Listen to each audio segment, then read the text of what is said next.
The Spheros can be a great way to engage students who maybe are not strong readers. A great example was when we did Huck Finn.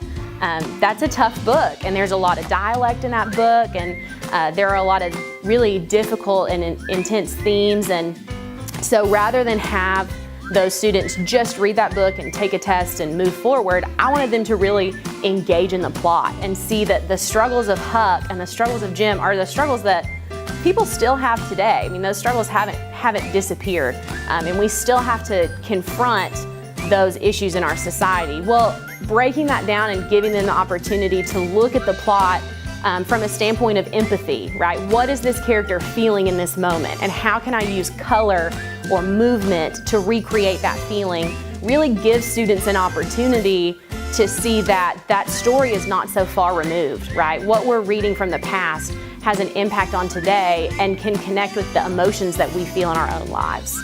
So we started by using the basic Sphero app. It's free on the iPad, and it's just a manual driver. So it allows them to drive the Sphero through a maze, just like they would use a video game controller.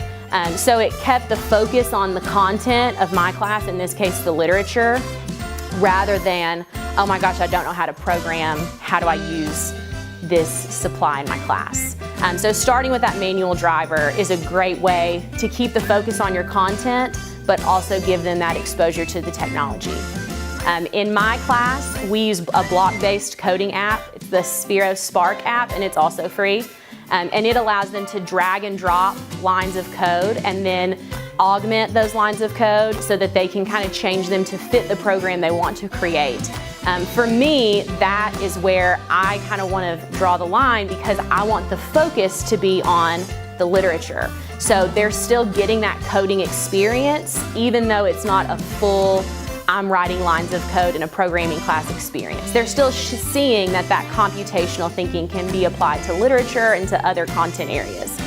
If you wanted to take it a step further, and this is definitely something that I want to try to do, you could use other Sphero apps that are also free that allow students to actually write lines of code from scratch and move their programs into that more advanced direction. And I have some kids that take programming, and so that would also be a great way to differentiate for your kids. Some kids can work with the block-based coding to just get that base level exposure, while others are building their own programs from scratch.